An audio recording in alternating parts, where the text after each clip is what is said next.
Ladies and gentlemen, get ready for an experience like no other. Tune in every Monday at 1 p.m. Pacific Standard Time for The Mary D. Show, where the ordinary meets the extraordinary. The Mary D. Show brings you powerful insights and inspiring stories from a diverse range of guests. Join our incredible host, Mary D. Welch, as she sits down with thought leaders, business owners, and changemakers, sharing their journeys and successes. From career professionals and entrepreneurs to educators and beauty advisors, Mary D. Welch interviews sports figures and health enthusiasts, offering a platform for extraordinary voices. Explore the world of extraordinary people and places in business and finance, homes and real estate, beauty and wellness, education and empowerment, sports and health, and more. Want to be a guest on the show? Call 619-669-8603 or email marydwelch.com.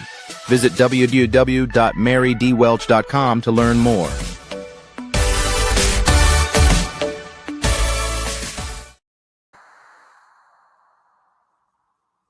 Hello, everyone. We, I don't know if you tell us we're having technical difficulties, that we're having, that I hear, I don't know if you hear too. So I'm hesitant to leave because it's in the back, whatever that vibration, we're getting sound. I'm hesitant because if I leave out of the podcast and come back in, I could lose the broadcast. So just a moment. So I'm sorry if you guys we're having technical problems. That's all I can tell you. So I'm gonna see what I can do to alleviate some of that. So you hear, but I'm muted for just a second.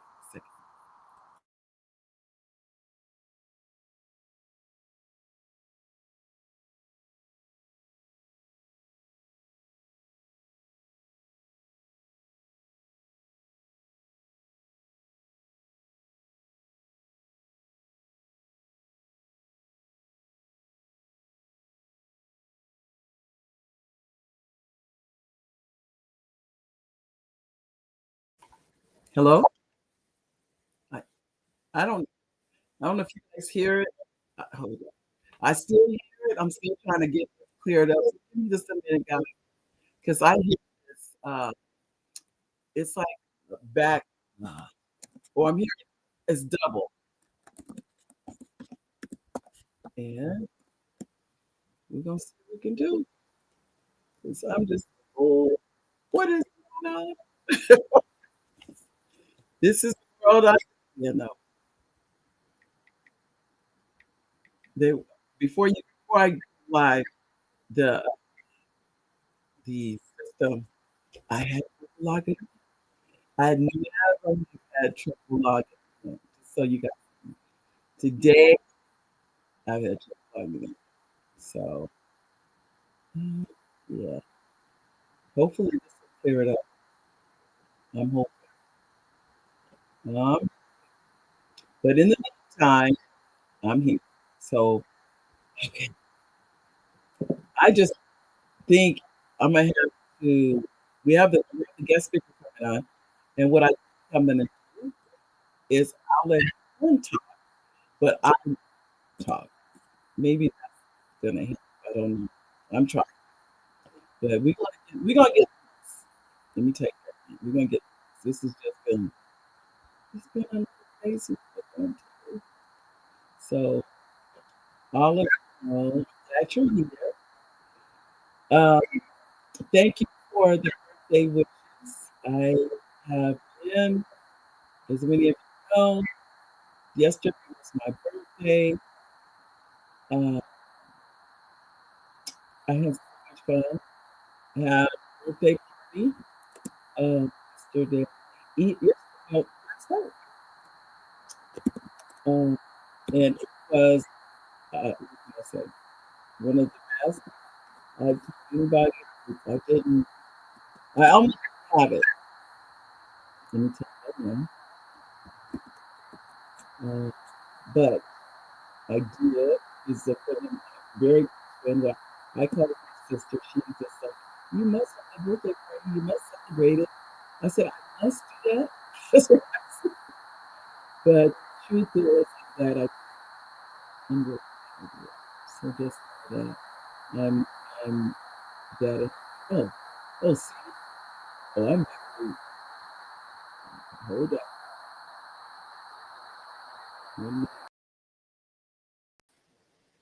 Oh, no, now see, you guys can see me. This is interesting. You can hear me, but you can't see me. And I'm thinking, and for some reason, I'm not even on the screen. So this is really a podcast today. Hold on. But I've never had this many technical problems ever. But there's always the first time. So, yes, today was my 70th birthday. So I'm in the 70 club. I'm great in the 70 club. So just, I appreciate the happy birthday, the messages, I got messages, digital cards. I didn't even have to look at my Facebook page. I haven't looked at it yet, but I tell you, I'm just thankful for that. Just thankful. So it means more than you. I think. Okay, Edward is he was here. Oh, we were both here, but Edward, give me a thumbs up if you can hear me. Okay, I'm gonna put you on the stage. I'm not gonna be on the stage because it just vibrates for me, and it's twice. So, ladies and gentlemen, I introduce to you the president and CEO of No Love, Edward L. Fairley. Hi, can you hear me? You know what, they can hear you, but they can't see you. Oh, they can't see me. No. That's interesting. I know. First of all, we didn't have anything. Now we have sound, but we're not, can't see either one of us. I'm not on stage either. Interesting. I know. But they can hear you. You can hear, can you see me? I see you, but okay. I can't see you. Wow. Oh my goodness. The enemy is busy. He doesn't want this to happen, but it's going to. Oh yeah. You know. Hold on. Let me see if I can. Is this gonna help? Well, I can tell you. I'm gonna go on because I strongly believe that the things that you are sharing with us, they're affecting lives, and what sure is affecting my life. Oh wow. So wow. I'm gonna let you talk to things, and I know my voice is vibrating, coming in. Yeah, it's going in and out. It's kind of patchy. Right. I'm gonna let you talk, and I'm just gonna be in the background. So the stage is yours. Well, I mean, I'm kind of a feedback. I'm not sure where to go. What will we? Oh, I need. I no, need. No. You can talk about love, how it, all of it, what it is. I think my introduction is more is not a good one with the sound. Oh, you're going in and out again. Yeah, we can see you, Brother Edward and Mary, but the sound isn't coming in right. Oh, okay. Thank you, Antonio. And that was, yeah. And now, Miss, hello, Mary and Edward. So glad that the part 2 is coming so fast. I can see you both on YouTube. Okay, so they can see us, but the sound is patchy. But yeah. Oh my goodness. I can see what I do. And this is the worst ever problems.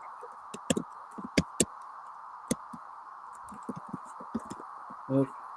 Let's see if we can do that and send out to the technical people. I put sound. They're supposed to go ahead. I hear a lot of air too. I don't. Well, you know what? I do have a panel above my head, but normally you never do anything. Yeah. So this has not been a good broadcast today, but what what would you like to share about with our audience? Well, if they can't hear, that's my biggest thing. If they can't hear, No, they said they can. The last one was they can see us, but they can't hear us. Oh. Sound is patchy.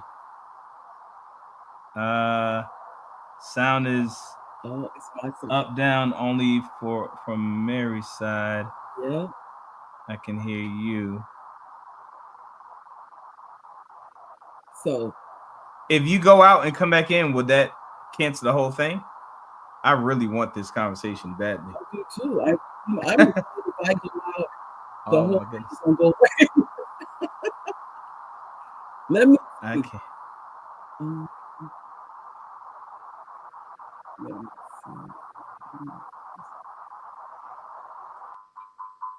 How's that? It's now starting.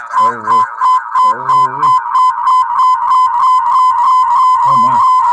Oh, that's bad.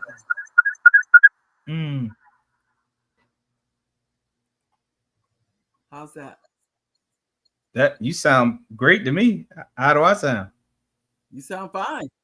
Yeah, this sounds like last week. Oh. Yay! How about y'all? Can y'all hear her? Can you? Okay. It's working. It says it's working. It's working. Yeah, it said it's working. All right, let's go to work, please. Yes, okay. I will. Yes. All right. All right. I didn't give you because this is part 2, ladies and gentlemen. Edward was here last week, and it was just so enthralled when he was saying, "I said, you have to come back for part 2 because I'm so glad it sounds kind of It's a lot better than it was, but I want him to share with you. I'll speak for me. I have misconceptions about what love is. And it's very common, actually. When you said things about manipulation is more of what it is.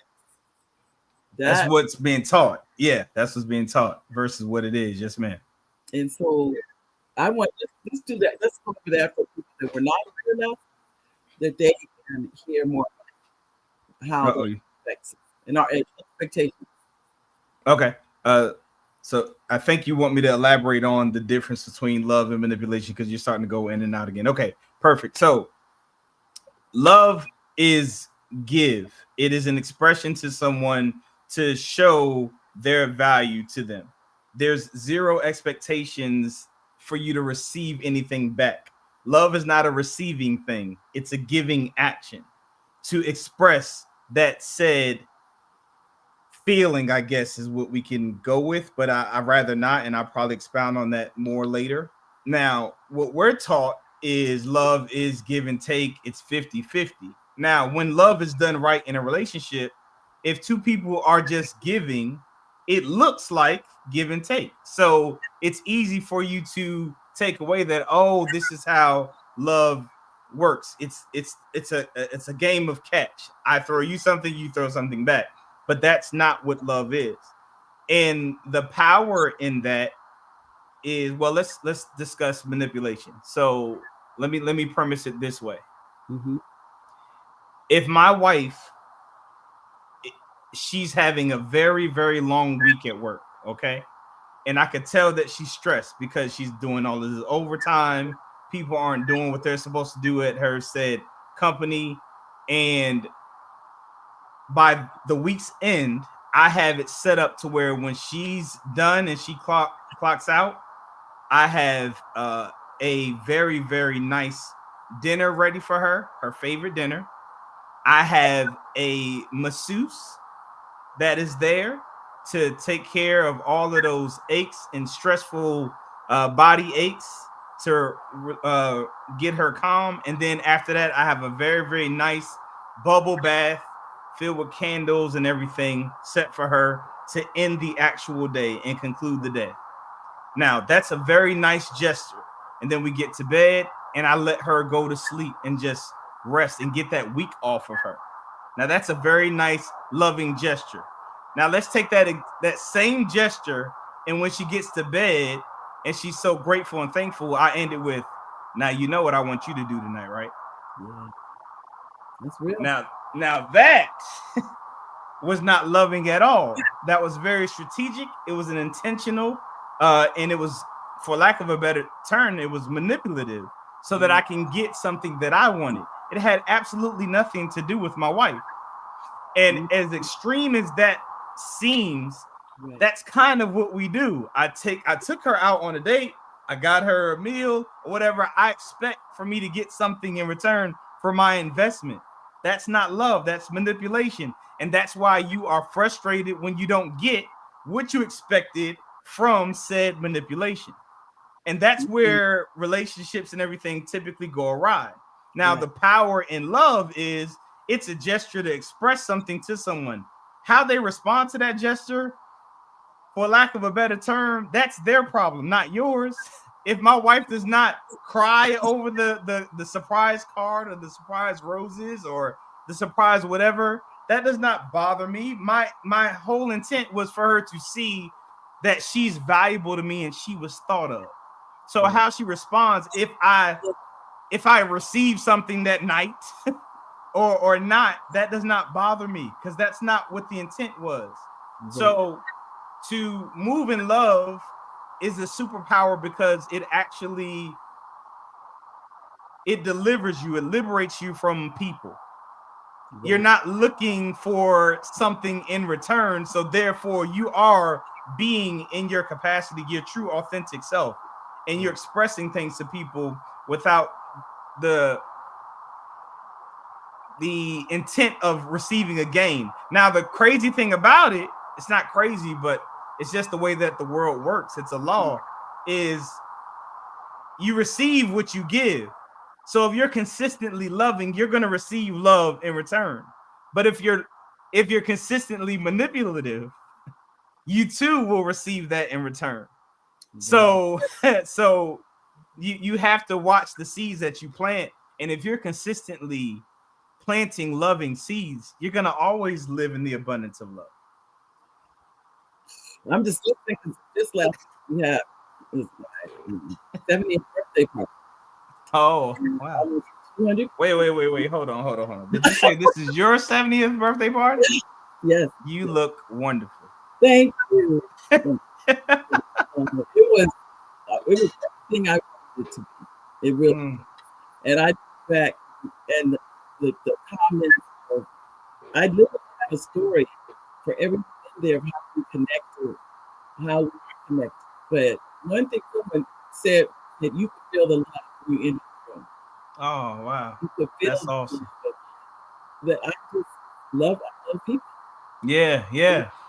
That's because another one I took years ago said you had a lot of love as a man. Oh, I didn't. It's like, starting to go in and out again, and the air is starting to pick up, and you're starting to go in and out again. Just give me a second. Okay, yes, ma'am. Do this. I don't want to be in a frame. Do that. Take me. So, if you all can hear me, please comment in the chat. Can you see? I can see you, and I can hear you. Oh, you don't hear the fan? I don't hear the fan. You sound good. Yeah. All right. But that was the one thing I wanted. I wanted them to feel the love I felt for each of them. That's awesome. They have meant so much to me. My family came from out of town. Family came from Atlanta, in California. For them to come, it just touched my heart. Yeah. Most certainly. But when you talk about it, I think, like I said, we do it. Sometimes we do it, and I'm guilty of it with the expectation. Oh, they didn't send me a thank you card. Oh, I'm serious. Yeah, no, I get it. Okay. I get it. No. And I think, and I want to not have expectations. And it's so interesting. Last night, I had no expectations. Oh, that's so good. Come, and we had a comedian. Just come and have a time. That was an expectation. Yeah. That everybody would have a good time. No, that's good. I'm glad you said that because that's the litmus test to determine as to whether you're moving in love or not. When you want the change for someone or the experience of someone to benefit them, not you. That's the litmus test. I So didn't know that. yeah, so that's one thing I gauge whether I'm moving in love or someone else is moving in love. When you say I want my husband to read this book or I want my wife to play this simulation, are you doing it because you want them to change so that it will benefit you, or you want their lives to be beneficial because they've made a change? The only things that I would ever change or want to change about my life, my wife's life, are the things that I know are not benefiting her. She gets so frustrated over things that I'm like, you have no control over that. That's not so I want the things about her that I would prefer to change are the things that are really impacting her. It's not something that's going to benefit me. Now, it'll be beneficial to see that my wife has more peace because she's not adopting all of those things as her problem, but it has absolutely nothing to do with my benefit. As much as it is, I just love my wife and I just want her to be at peace and not allow the things that are so minute to have such a grandiose impact on her life. Right. I can get it, but you know, I think I'm speaking obviously for me. It's that perfectionist stuff that you want everything to be perfect. That's real. And I think it's more women than men. I think men kind of go along with how things are. Women tend to be very minutiae. Well, this didn't turn out right. That didn't turn out right. I think that's more. Nah, I mean, I know there's too many men that I know that are perfectionists for me to like. There's too many, and also even that statement has to be analyzed because when we say I want everything to be perfect, are we saying I want it to be perfect from the lens of when I say something or when this thing happens, these people respond to me the way that I want them to? Because I can be perfect in the sense of my execution, but if your perfection is dependent on someone's response, you have no control over that. Again, that's manipulation. That is, I said this or I set this up. I set these candles. I did these decorations in a certain way, and I expect for her to be like, oh, I want her to cry. I want her to do all this. And now I'm mad, and now she's ungrateful, and she doesn't appreciate anything. Really? No.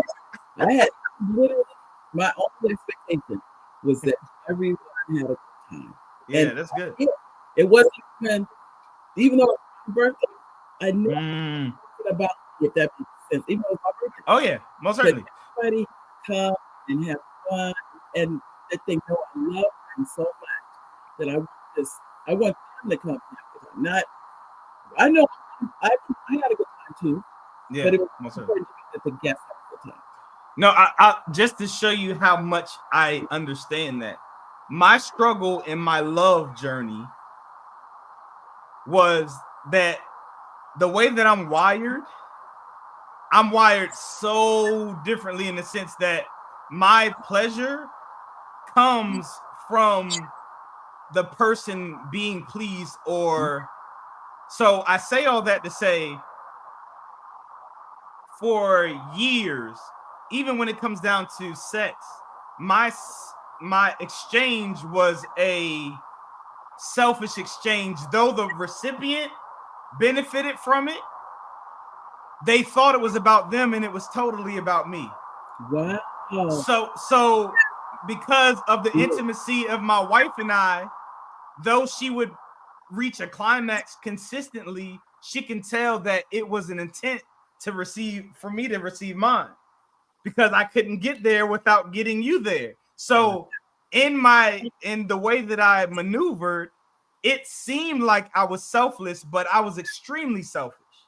And I even had to check my how I maneuvered then to make sure that when I was doing that, it was really, no, this is really about her. It had nothing to do with me. And when you get to a place where the way that you all are moving, meaning especially in the bedroom, to where, no, I'm trying to get you there. No, I'm trying to get you there. That is a way better experience. And we can get past the bedroom when you're literally engaged with a person to fulfill them, as opposed to receiving fulfillment. That is such a it's an experience that's not able to be articulated in words. Wow. That's no, it is. Because Stan is very selfless. Yes. That's what it is. Well, Lane has, well, first of all, let me go back because Tony, I know he compliments. And Tony says, hi, Mary. He says, yes, we can see you. Mary, but the sound is coming in. And hold on just a second. I'm going to jump on for a quick second. Okay. Yeah, it's choppy again. Yeah. Let me read what Miss Elaine said. Can hear you, Edward. Mary, you are still going in and out. I want to hear your birthday story. Sorry I had to miss the celebration and you because of being in LA. That's okay. I know that. Yeah. And where are you now? Sound. I hope it's better now, man. It is. It's better. It's kind of echoey, but it's better. Okay. Yes, ma'am. This has been one of the sound most difficult. This, you know what I mean? Technology is not perfect. No, not at all. And you can have sometimes. So, audience apologies. So yes. Let's see if you can hear you. I know. Don't worry.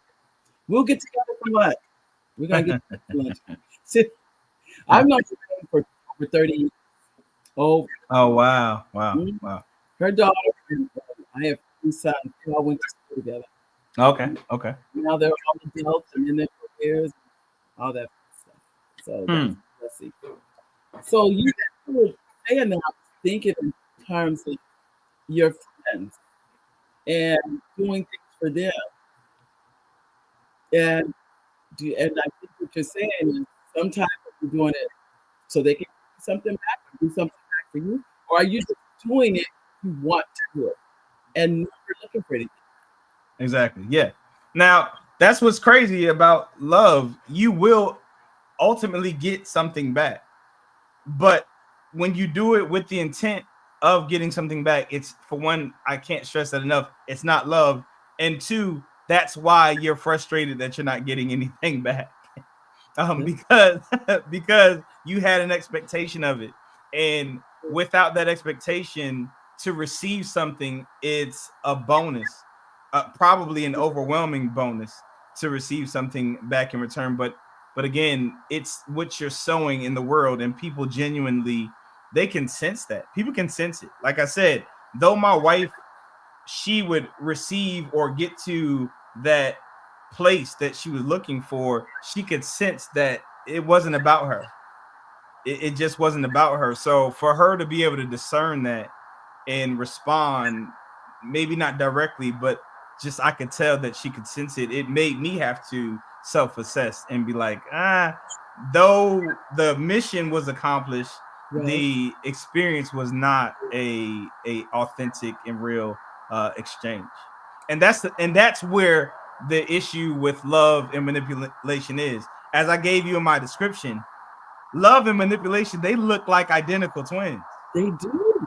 The intent is what determines whether it's counterfeit or really is what it is. So even though, well, what you're saying, people can say it's not, but it's the intention behind. That's right. The intent is what determines it. Most certainly. Most certainly. It's funny you should say that, because I'm starting to not have not intention, but expectations. That's what that's the word I'm looking for. That I'm trying to not have them, because when they're not filled, that's when you have frustration. When you have expectations of something that may or may not be. And that's still, I think, is one in that family too. It's an expectation, like you said about your, let's say you did all those things for your wife, and then later you're exhausted and tired, and you want her to do those things. There's an expectation, not, you know what I mean? Yeah. And all that. And so you're frustrated over an expectation that she may not didn't know existed. That's a wonderful statement. And honestly, it doesn't matter if they know that the expectation exists, as much as you know that that is a form of communication that you should study and pay attention to, because people by default usually treat people the way that they want to be treated. So they actually give you a cheat sheet, but we don't pay attention to it. So we get so caught up in how it is that we like to be treated that we're expecting that back from them, as opposed to teaching them that this is the why I'm doing this, because I think you would like it. Not even realizing that opposites attract. And I say that to say the way that you treat them, more than likely they would prefer the opposite. So we're thinking that they're getting the message and that we are devaluing, when what they're doing is they're showing you by default how they would prefer to be treated, and you're missing the message.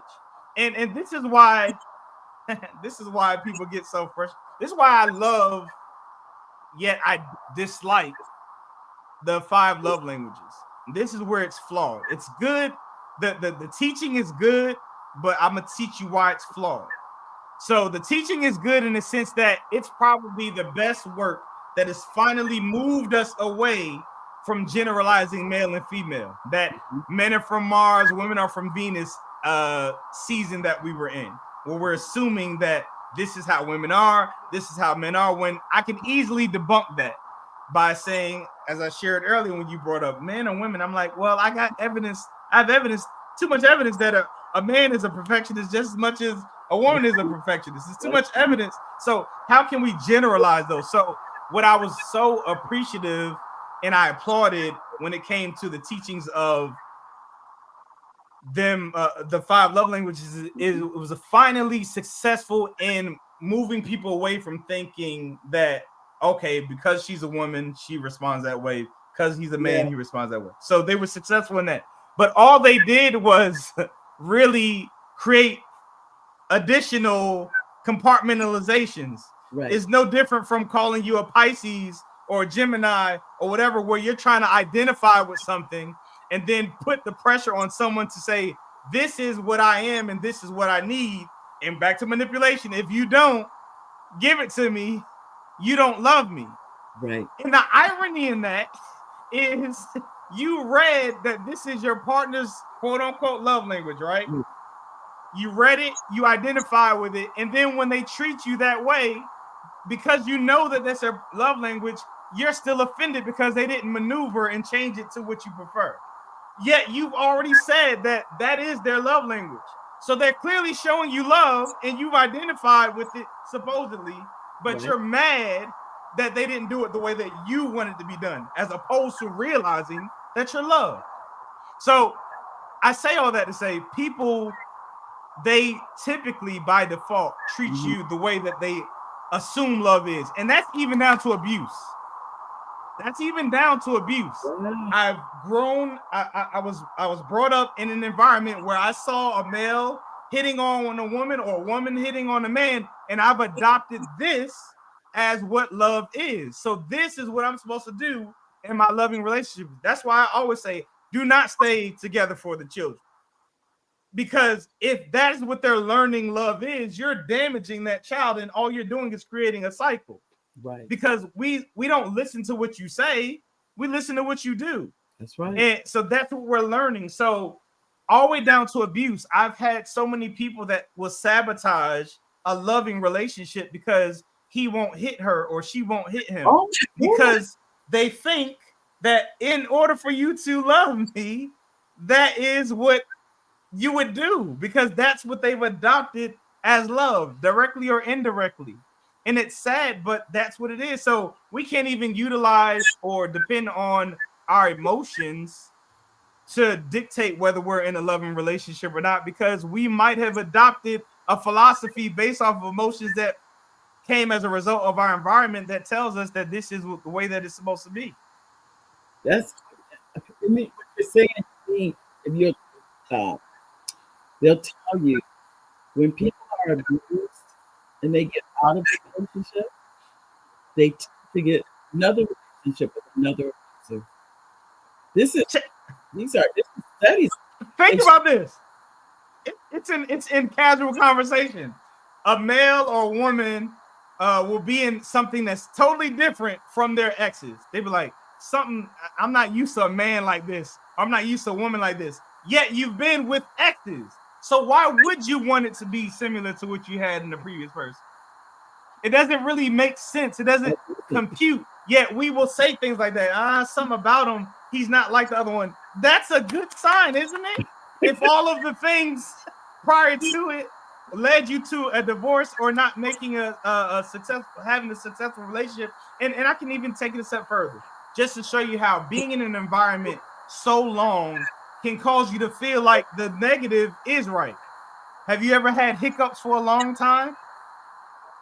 And then you stop having hiccups, and then it feels weird that you're not having hiccups. Like, it feels weird that the hiccups have stopped. Right. Because you've grown so accustomed to your body doing something that it should not be doing. Right. That's the same with abuse or being in a negative relationship or you've been in it so long that it feels wrong to not be in a wrong situation. Wow. So that's why we that's your new normal. Oh yeah, exactly. It's your new normal. It's your new default normal. And you're fighting to get that back, and you shouldn't be. And that's all we're doing. So when I have this conversation about you're giving with the expectation of receiving something back, the culture has been taught that so long that it feels crazy to them. Why would I do that? Someone could take advantage of me. How can they take advantage of you if you just did it without anything in expectations behind it? They can't take advantage of you. Expectations are so strong. Most certainly. And they're taught. They're taught. Of you do this for somebody, they keep doing that. It's very good. I know it. I'm living it. And just different things in life. Yeah, most certainly. But it's not easy to see it yourself or to tell someone else that's the problem. It's your expectation. Yeah. No, it's not. It's not. But if you have an awareness, it makes life much easier. It does. What I mean by that is, you will never see me having an argument with someone. I can identify what's going on. Let me define an argument first and foremost. An argument are two narrow-minded people trying to force their views on each other. That's all an argument is. But if my reason for having an exchange with you is to understand where you're coming from without the intent or expectation of changing your mind, I can't have an argument with you. All I've done is I've understood where you're coming from. I don't agree with it, but I'm definitely not interested in you adopting my thought process, just like I'm not expecting for you to do so with me. So I've shared my thoughts, and then I sit and wait, and people feel uncomfortable. And they don't know what to do with that. I've been in meetings or what have you, and they'll ask me my opinion, and I'll share my thoughts on the matter, and then they're like, "Oh, but wait," and they want to give me their rebuttal to try to change my mind, and I say, "Hold on, whoa. You asked me what I thought about it. I shared. What you do with that information, that's up to you. I'm not going to lose any sleep at night. You can still make this decision. That is not for me I'm not interested in changing your mind. You asked me about my mind. I shared my mind. What you do with that is okay with me. I'm not vested in changing your mind to my mind. I just shared my thoughts. That's up to you. And even biblically, we read these things and we're adamant, oh, I got to share the gospel. I got to nurture him. I got to change or convert people. It doesn't say that. It says share. Even down to our children, it says train up a child in the way they should go. That implies they might not. So I'm doing my should part. And it's up to my children to do what they're supposed to do after that. I've done my part. Wow. That's it. So what you're saying, what's going on in society is to the point I'm arguing about politics is a waste of time. All you're doing is trying to make people think like you. which means you cannot grow. You cannot evolve in your thought process. You can't learn anything. And I refuse to be that person. So the ocean has the most water ever, yet it still receives rain. Yeah. I can learn from anyone. I will listen and hear you out. I'll process what you're thinking, and then I'll put it up against my morals, principles, and values. And I'm like, nah, that does not align with my. And I will take the meat and I'll throw away the bones. But you won't even know that happened because I'm not interested in trying to get you to change your thought process or your mood or your feelings. I'm not interested in that. If you ask me, I'll share, and then that's the end. I'm lucky because just everything you're saying, how many arguments, disagreements, everything. Because what I try to do truthfully, when I see it going that way, I said, you know what? I just don't want to eat. I don't argue. That's all. You can't argue with yourself. Yeah, my mother. My father. I have to engage. I have to contribute in order for you to argue with me, and I'm not doing it. And see, that's what I mean. That's going back to I'm liberated from people. Only people who need people or feel like they have to get validation from people or their thoughts, they will go in and they're trying to get you to validate what you think, which to me makes me believe that you don't even believe what you're saying. Really? And what I mean by, oh yeah, most certainly. If I need your validation for me to believe me, that suggests that I need you to tell me that I'm right.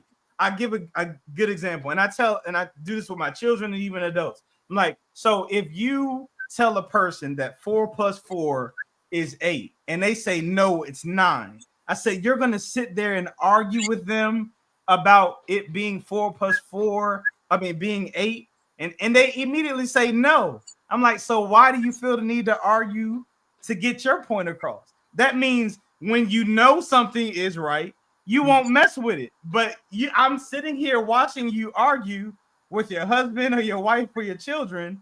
So what does that mean about that particular thing? It sounds like you need to be validated in them agreeing with you. I don't need that. I'm just listening. It's huge. It is huge. I don't need that.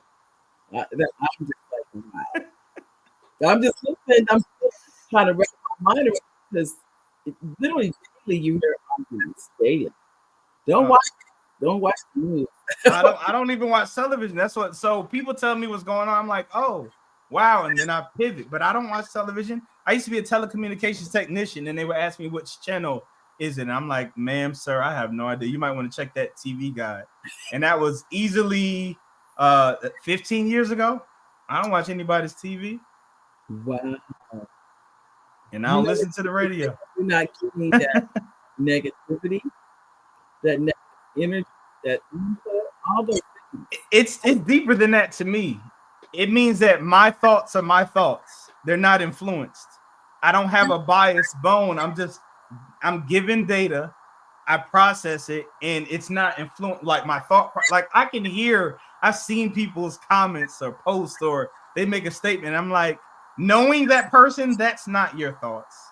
That's something you heard, and if you ask them to elaborate or expound, they couldn't do it because they're just parroting what it is that they heard or the majority of the group heard, and it's unfortunate.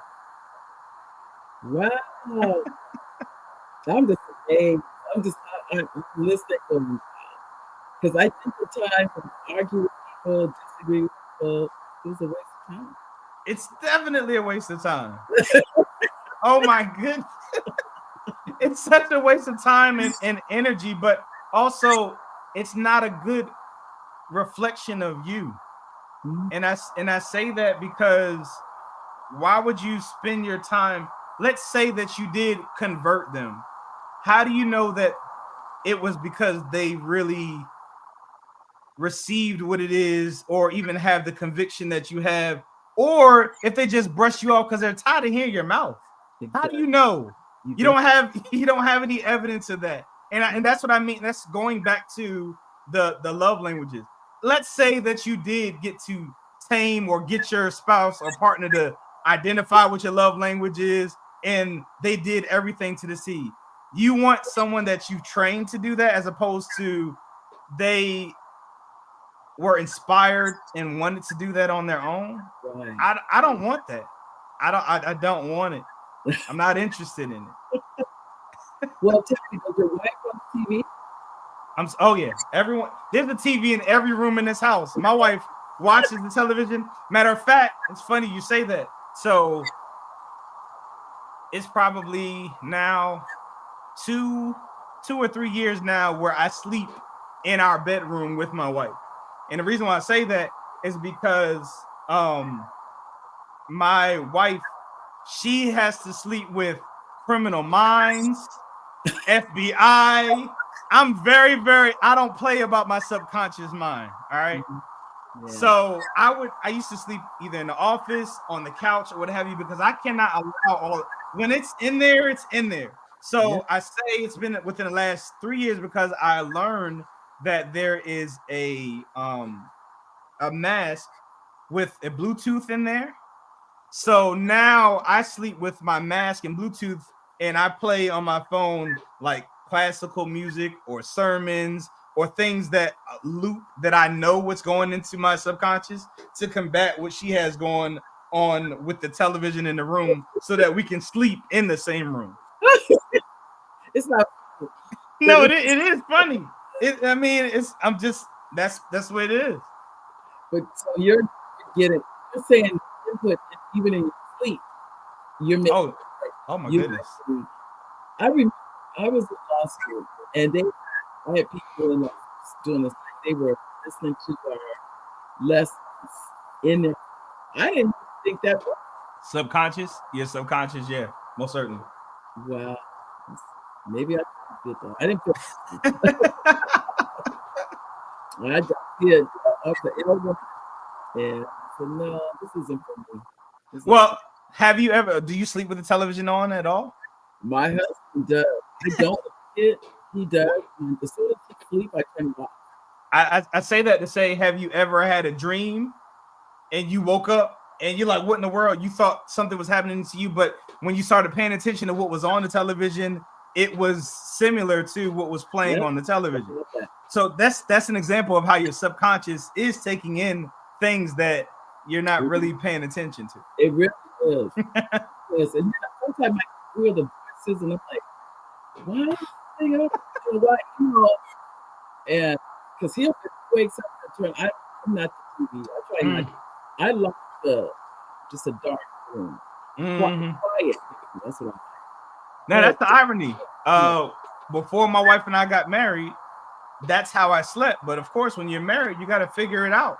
If that's their preference, you got to compromise. So now, if I was to sleep in a pitch dark room with no sound, everything sounds, it's loud. The crickets, the wind, the cars, it's extremely loud. So where I need sound now. Going back to what we discussed earlier, something that was not normal to you, allowing for it to be normalcy, it becomes you. And now that's why the Bible says you got to be renewing your mind.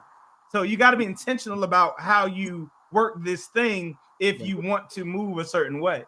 I know you're right, but that has also happened where I woke up and I'm like, do I think that? I drew that. I actually something on TV. And I heard it, but didn't know that's where it came from. That's right. Oh, that's right. but I think when they were trying it wasn't really working. Guess it was. Words were thinking in. Subconscious, your subconscious. Yeah, so that's real. Well, I know we're not down to the nitty-gritty, but I want to make sure if you have something you want to make sure our audience knows to make their life better in this no arena, because I don't think we know enough and I don't recognize it. Well, recognizing it is definitely difficult. For one, you have to be intentional about it. So typically I like to share things that kind of debunks our assumptions and what culture and even professionals have taught us to be true. That's why I went directly to what I know is popular, the 5 love languages. Men are from Mars, women are from Venus. We make statements like that all the time. Women are this way and men are this way. And I'm like, I can show you more evidence that men are this way where women are. Like, case in point, my household, I am the only cook in the house. My wife is not the cook. So if my wife cooks, we know there's one of 5 meals. And again, that's inspired over 20 plus year marriage. That's inspired by my wife. But I'm the cook in the house. I'm the one that's the most patient with the children when it comes to homework and things of that nature. I'm the one that's going to be doing that. I'm the one that's probably going to be washing clothes and things of that nature. But I'm also the one that knows how to do the oil, because I feel that I need to be whole. All right, I'll put it to you like this. It's the 2 D's that are inevitable: death or divorce. Yep. You're going to end up alone either way. So the most important relationship you can have is the one with yourself. That is the most important and prioritized relationship that you should have for multiple reasons. One, I have to love and take care of myself, because I can't love and take care of you any further than I can love and take care of myself. This is why a lot of our parents have failed us, or they were not able to do what it is that we needed, because they didn't even know how to do it for themselves. So you are the first guinea pig. So if I can't respect myself and I make decisions that lack the respect of myself, there's no way I can respect you. If I can't forgive myself, there's no way I can forgive you. Matter of fact, I can't even receive it, because we only are able to receive what we believe we can do. So when I believe that you can forgive because I've forgiven, now I'm able to receive forgiveness from other people, because I know it can happen because I've done it. And we also limit our partners and even our children with our beliefs about ourselves.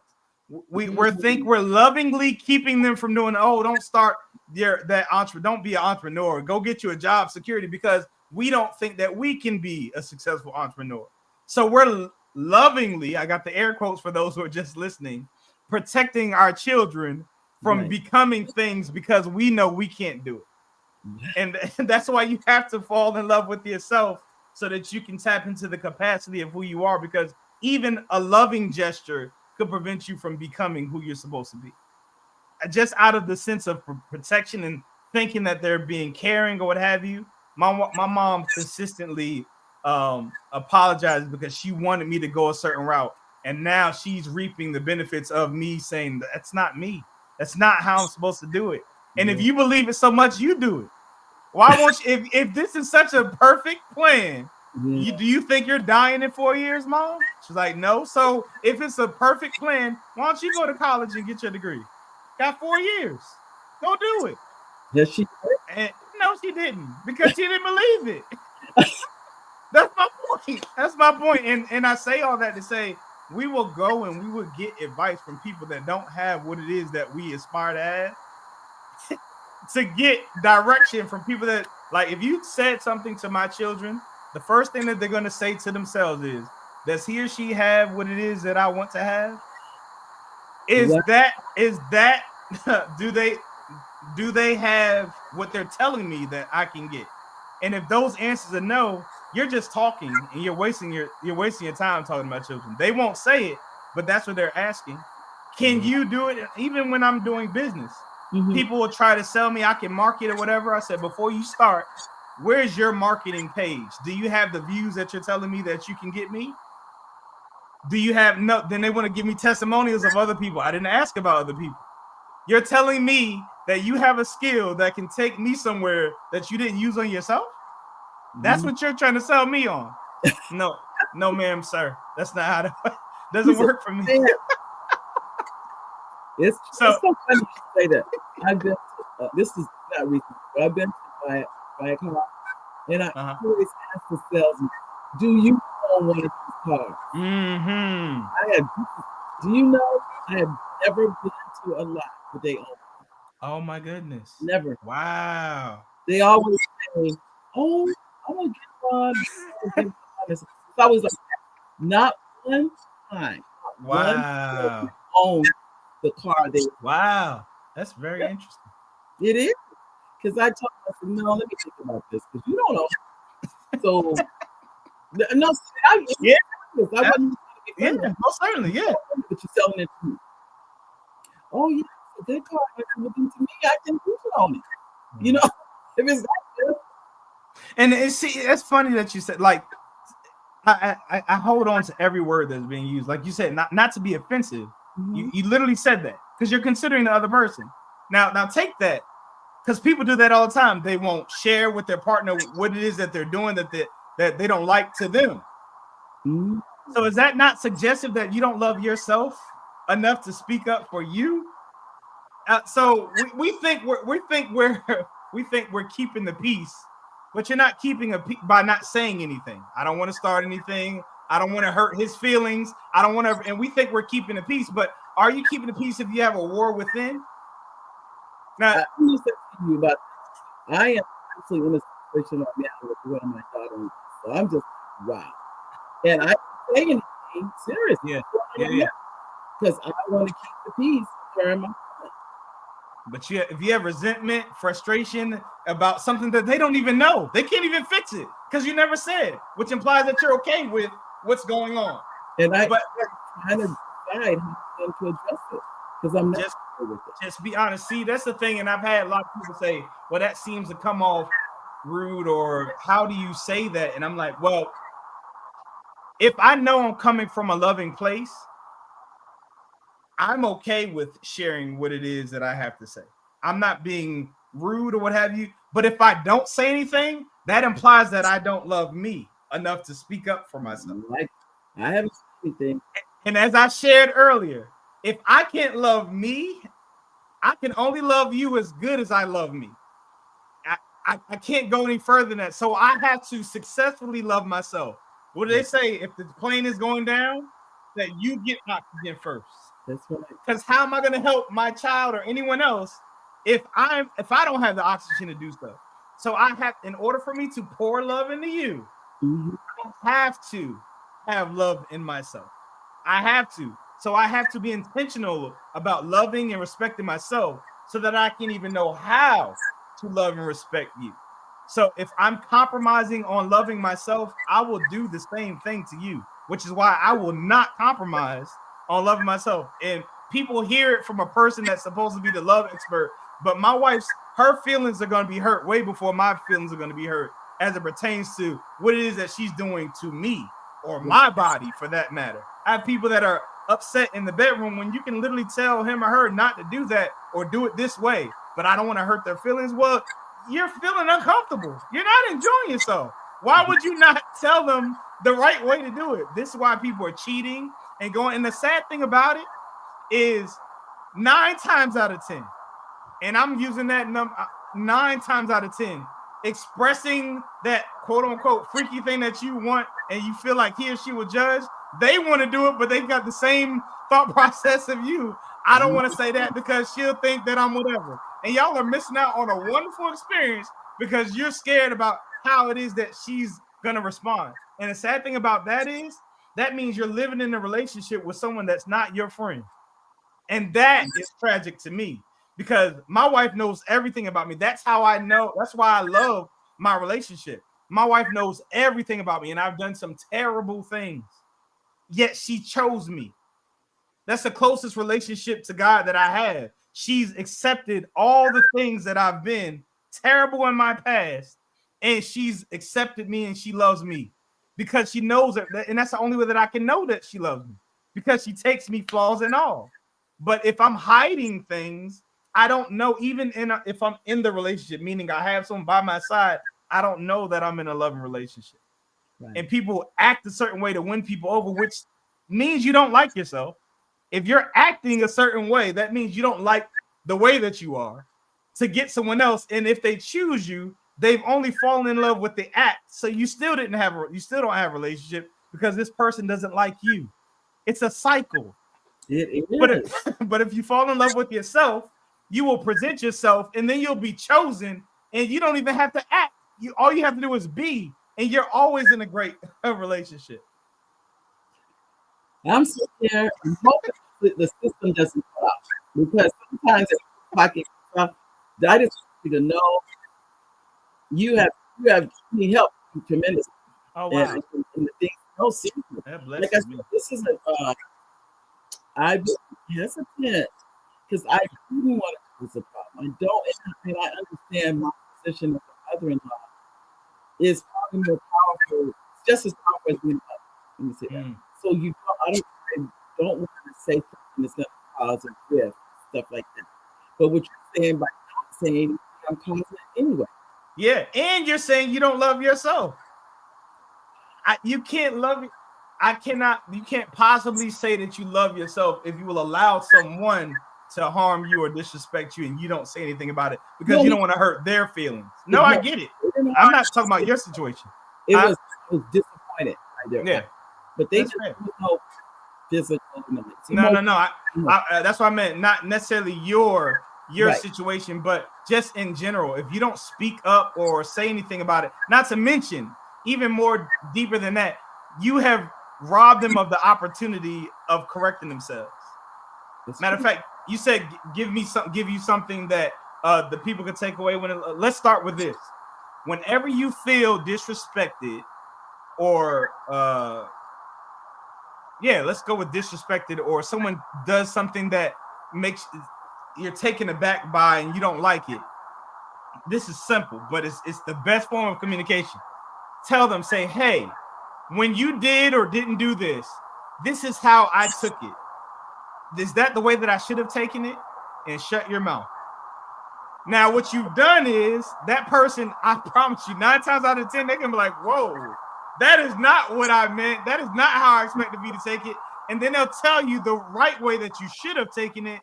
And now you've gained a new perspective. And now you've grown in depth when it comes to a relationship. But what we do is we have our lens. They've done this. And we just take it the way that it is. We never talk about it. And we're way off base. And we're treating them a certain way based off of something that we never got clarity on. Now, if the person says, oh, yeah, that's exactly how you're supposed to take it. Now you know who you're dealing with in the type of relationship that you have, and you have a right to pivot or remove yourself or treat them accordingly. But you're not moving without context and understanding. And I'd rather know who I'm dealing with and maneuver accordingly as opposed to make assumptions that were typically off. And I promise you, 9 times out of 10, when you ask, say, this is how I took it. And when you find out someone loves you, that is, I'll give you a good one. Hopefully, like you said, it doesn't drop off. When my wife and I first got married, I was a telecommunications technician and my hours were crazy, right? So I couldn't necessarily set up an appointment with my barber. So I would randomly, on random days, if it's slow, I would go to the barbershop and get a haircut. Now, I left the house looking like a wolf. When I came home, I am clean. Everything is tight. I'm feeling good or whatever. My wife never noticed. For about 2 years, to where I finally got so upset and came to my wife and said, hey, this bothers me, but I don't understand how you can love someone. Now we're going back to genders, because typically, when do you hear this from? A woman saying he never notices when I got my hair done or not. So again, debunking genders now. So I go to my wife and say, I don't understand how you could say you love me when I left looking like a wolf and I came back looking like a clean human being. How do you not notice that I got I got groomed or what have you? My hair was long and just looking terrible. Now it's short and close. And my wife said, you're right. I don't notice when you get a haircut. She said, but when you do get a haircut, I said this. She said, does sex change? Do we have more sex? Do I treat you better? Do I treat you any differently or what have you when you don't have a haircut or whatever? And I was like, no, I don't. She said, because I don't see you like that. That's not how I see you. That doesn't determine how I see or engage with you.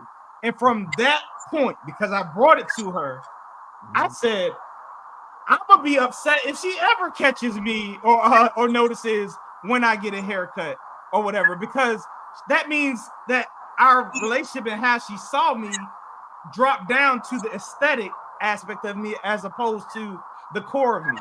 And that's what I'm saying. When we bring stuff to someone's attention, we might find that our love is way deeper than the surface level stuff that we think or assume that we conclude is to be right or wrong. So that's what I mean. Like, we could be way off base and miss out on an opportunity for depth to be added to our relationship just by a simple question. Hey, this is how I received it. Is this how you meant for me to receive it? And just be quiet. Listen. Learn. I'm sitting here because I had people call me the day of ready so she could make it, and I was just the day of. And I learned. I'm sure you're gonna touch on. My assumption is that something really happen? Yeah. They just what happened, basically. Yeah. And he needs to finally, whatever it is, this is me dealing with me. Whatever it is, forgive them and move on. And don't hold them. Don't hold, they're doing that to just make you feel bad. But it took growth. It didn't happen overnight. I just said, okay, I'm sorry you couldn't make it. I hope you can make the next time you have something. But it took years for me to be able to say that and mean it. Not just the work. Well, certainly. Yeah, exactly. That's good. Well said. But when you said that about your wife, she's saying she loved you no matter what. My wife just loved me. She did not love the aesthetics of me. She didn't love me as a trophy husband. She loved me. Yeah, that's it. That's the spirit end of that sentence. There is when you do other things, fine. Basically saying that means you feel that. Exactly. I don't love you no matter what. Translation: your self-esteem is not my problem. Your low self-esteem is not my problem. That's a you problem. That's not a me problem. That's a you problem. And you gotta sit. You gotta work on that. You gotta figure that out for you. I tell you, this all of it is. I think it's a day by day. Oh yeah. It's work until it's not work. And what I mean by that is it's work until, just like anything, it's tough at the beginning.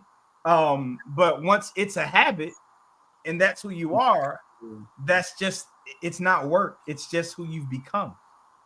Wow. Well, I need work. So we all do. I'm saying, I'm not gonna do. I'm learning so much. Truthfully about me. That's why this is so fascinating to me. So when I got off of our first interview, I literally spoke to Miss Nikki. I was like, I loved her transparency. I said, I don't think I've ever had an interview where they're literally processing what it is that's being said. They're literally looking at themselves and being honest with themselves. I said, I absolutely loved that exchange. I can't wait to go. I said, I'm so upset that the time was shortened because it was such a great and real exchange. And I applaud you for that, because it takes strength to be honest with yourself, to be vulnerable, to look at yourself and say, that's my struggle, or I hear what you're saying about this whole no expectations, but that's kind of hard to, like, that. You can't grow until you're honest with yourself. So for you to do that, again, that blessed me so much. Because sometimes when you do this stuff, you kind of feels redundant. So to be seen and to actually be heard and see someone, it piercing someone in such real time, you have no idea how much that blesses me. And I appreciate you for that. Oh, thank you. No, to me, I'm a student for life. I'm going to It's never. There's no end until we're no longer here. You're here to grow. You're here to learn. Yeah. It doesn't stop starting the classroom. That's not life. So the things you're saying, and I'm flying. Nothing. There, even as we're talking today, I'm thinking about how I'm going to talk to a couple of people. And I'm hesitant. I don't want to hurt their feelings. I don't want to cause problems with the family. So all these things, I'm justifying. I'm really justifying, and maybe I just don't want that conversation. And that could be it more than anything. But I need to have it. Yeah, because you're dismissing yourself, and you did not deserve to be dismissed. You don't deserve to be dismissed. No one does. So I got to live in this life and maneuver with you in it without having this conversation about how you make me feel, yet you want to consistently be in my life and do things. No, I can't do that. And I really need to know. I need to know what is it that we have? What are we doing? Who are you in my life? And even if I conclude that, okay, you're not who I thought you were, I'll set boundaries, but I'm not going to start treating you terrible. But I know and understand who it is that I'm dealing with, and I'm okay with that. But it allows for me to pivot. I remember my VP of operations. We had a meeting with a young lady, and it was a big meeting. And the day of, like you said, the day of, she says, I can't make this meeting. I'm like, I set this meeting up for you, and you said you can't make the meeting. And she said, I had a long night last night. I had the meeting was at 2 or 3. She tells me this at 10. I'm like, well, go to sleep. It's not until 2. She was like, no, I just won't be the whatever. I said, fine. I literally sent out the message saying, hey, I can't make it. I said that it was me. I said something happened. I apologize. The meeting is going to have to be rescheduled over. But then I contacted the person, and I'm talking to her, and I said, I don't operate that way. My brand does not operate that way. I don't move that way. And she said, well, I was tired, and I feel like you're trying to pressure me into doing something that I don't want to do. And she said, and I'm the only one that can do what it is that the meeting was for. I said, you're right. Until now. I said, I will never be in that predicament again. When people show me who they are, I believe them. And it's nothing. And I said, there's no slight to you, but you will not be the only person. I said, so moving forward, I will have someone that can accommodate your role, that will be there or that can be there when a meeting like that happens. Yeah. And she was like, well, that's great. I would love to meet them. I said, whoa, you don't need to meet them. And you will not meet them. They are a spare tire. I don't introduce my spare tire to my 4 good ones. I said that spare tire comes out if my good one was not there. What do you need to build? Like what? No, that's okay. If you're there, we'll move forward. If you're not, they will be on standby, and I'll double book you all to make sure that I can do what I need to do. But you will not hold me back from doing what it is that I have to do. And now what you do with that, I'm not being rude. I just believe you. You showed me you. You said certain things, but you showed me you, and I believe you. And it's okay. I'm not slighted. I'm not offended. But I know that I'm going to pivot so I can maneuver in my life the way that I prefer to. That's okay. I don't blame you. I don't fault you. I fault myself for not having enough, and I'm going to pivot now based off of the information that I have. Life is simple. And what you're saying, she showed you who she was. Yeah, that's all it is. You know what is so hard? I think I'm I think show me who they are, and I did not believe it. Because you want what's best for them. You want them to evolve and be the person that you know they could be. I don't have time for who they are. That's not. I've learned to, and they're not trying to be that. No, and so many people get into relationships with that in mind. Yeah. That's what they're doing. I see the potential. I'm not marrying the potential. I'm marrying who you are. And I ask people that. I'm about to give someone. This is my premarital counseling. So you won't have to hire me. Whatever. Premarital counseling. It's so simple. It blows my mind that people that are coaches or marriage counselors don't do it. It's really this simple. People get married for one of 2 reasons: either for the same or for change. That's it. It's not hard. And I'll elaborate on what that means in a minute. Mm-hmm. So because I know this truth, the way that my premarital counseling is, I have two people sit down and I say, hey, what I want you all to do is take this pen and this paper, this legal pad, and I want you all to write what you think life is going to be after you two say I do. After you two say I do, I want you to write down, be as elaborative as you can, and what it is that you think life is gonna be like after you say it. And what happens is, because oftentimes people get married for change of the same. Now let me define what that means. They marry the person because, hey, what we've been dealing with or doing for the last however many months or years, I can see myself doing this for the rest of my life. I love him or her staying. I want the same thing for the rest of my life. This is what I'm signing up for. I do. But then you have a person that has in their mind what marriage is, and though it does not align with what they've been doing for the last month or years or whatever, they think after they say I do, I have now become married, and this picture of what marriage is going to come to fruition. That's change. So these two people are writing this out, and what happens is, as we read it, oftentimes someone finds out that they wanted to marry the potential of you, which means they don't love you. And this other person loves you. When they're saying I do want you to come home at 9 instead of 2 in the morning now. I do want you to spend time with the kids now. I do want you to be a cook. I do. That's the change that I think this marriage is going to cause for me. And this person is, I do want to be with someone that is fine with me coming home at 2 in the morning. It doesn't give me no lip when it is that I do and maneuver the way that I do. I do want him or her to treat me the way that they've been treated. And they're like, this is not, and this is why when people get married, they're like, I don't understand what the heck happened. You've been fighting for a vision that has now changed because you two said the same thing that meant something totally different. Now, here's the problem. The person that just found out that they're not being loved, they're like, well, we've already sent out the invitations.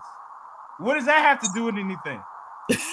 And a lot of people still get married knowing that they're not loved. The potential of who they could become is who, and they're thinking that hopefully it's just going to work out. And it's the saddest thing to watch. But it's very simple. It's not hard at all.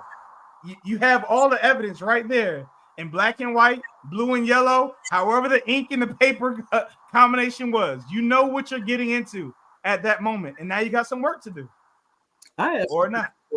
At at the altar, know that they married that person. That's all. It's a check. It's a check.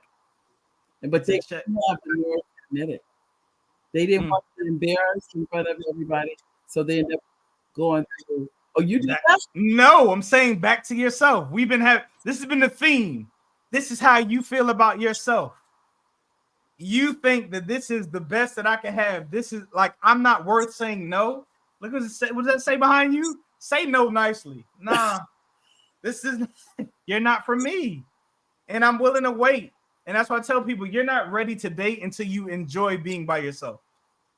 Because when you get to that place where you love yourself, you're not going to add anything that's any less than the piece that you already had.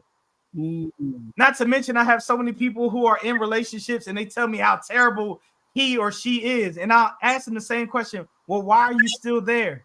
And they all say the same thing, because I don't want to be alone. And then my response is always the same.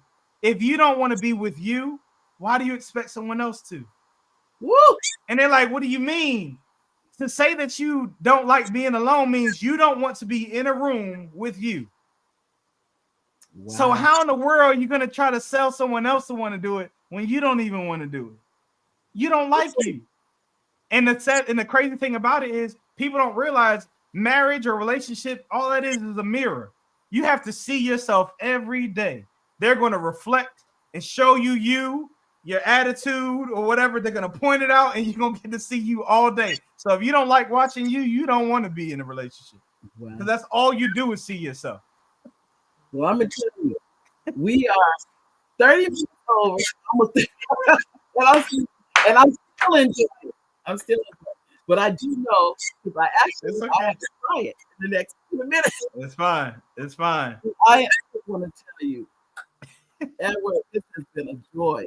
As I said before, we will have to, as you know, I'm doing some different things, Project, yeah. different projects, definitely online. I would like to talk with you about going forward with us because you have opened my mind about so many things. So I want to thank you from the bottom of my heart. You've been a blessing. Having me.